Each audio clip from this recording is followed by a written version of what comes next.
All right, joining us now, we're in the spin room, is Trump's campaign manager, Kellyanne Conway. One thing, Frank Luntz had a big win for Trump tonight. Yes, in his dialogue. Absolutely. And I think most of America will agree with that if they're being honest, if they actually watch the debate and not the post-spin.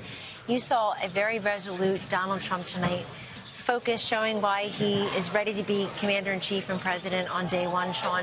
This is a guy who took the case to Hillary Clinton, as so many people wanted him to, on Syria, on the emails, on Benghazi, on frankly... Oh, it was funny when he said acid wash. Acid wash, the emails. That was pretty funny. Bleach pit, acid wash, it's all the same. Yeah. Look, he hears people all the time out in the stump when he's traveling around this country. They're so frustrated that yet again a different law, a different set of standards applied to Hillary Clinton over her emails than does apply to other people who break the law. He also said, look, if I'm president, you're not going to get a pass. You will be prosecuted. There were so many good lines by him. I think the difference, from my perspective, this debate and the last debate, I don't know if he was holding back. I don't know if it was by design. But she had gone after him hard. Tim Kaine regurgitated the talking points. And finally he said, okay, let's play. Yeah, and then he was Donald Trump.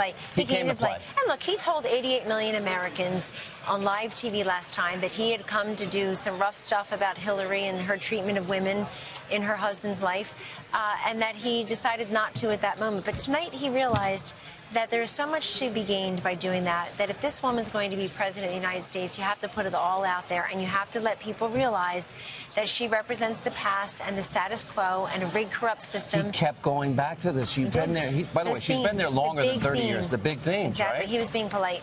She's been there much more than 30 years and doesn't have much product or deliverable to show for it. He's absolutely right. And I'll put it in my own words. If she's been there all these years, why do millions of American women don't have health insurance? Why are so many of them living in poverty, millions and millions of women? What is the product? She said, I'm fighting for women, I'm fighting for women.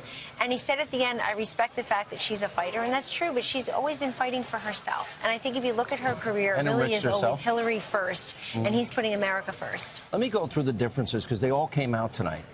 Radical Islam, say it or don't say it. Vet refugees, increase the number of refugees or you don't. The economy, raise taxes, cut taxes. You build a wall, you don't build a wall.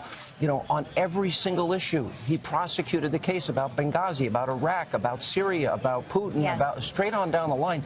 This was a substantive debate on top of everything else, and he brought up the issues of her character, the emails, the bleach pit. And by the way, even the treatment of women by the Clintons, which was the big issue supposedly coming into this debate, I would say he put that to rest. Yes, and whether it's some of the reaction he received this weekend, Sean, or in tonight's debate, he's showing that this contest is us versus them. Who's the them? It's the elite, it's the media, it's sometimes it's the establishment. He really is anti-establishment. Yes, he's conveying that message on behalf of the people. I mean, look, he's built a movement, and people feel like they're a part of that. And they don't want him to throw in the towel. They want to see what they saw tonight, which is somebody who's willing to take the case directly to her and willing to stand up for their principles. I was very proud of him many times tonight, and one of the times you haven't mentioned yet is when he said, you called tens of millions of people deplorable. Yeah. And then her answer that was so terrible, she's like, I really meant you are. It's like, no, that's not what you said. Yeah. In the comfort of yet another Wall Street back hat donor event. And funny. Very funny. And humorous. That's why tonight they're all By the way, that's a person I've known for years. Yes, they're all spinning about him being in her space while she, oh, come on. That's the best you have. A 90-minute substantive debate, the best you have is he was standing behind her when she was answering. Then I'm close to you. I'm in your space right now, but you're in mine too, okay? Kellyanne, thank you. Congratulations. Thank you, Good night. Thank you.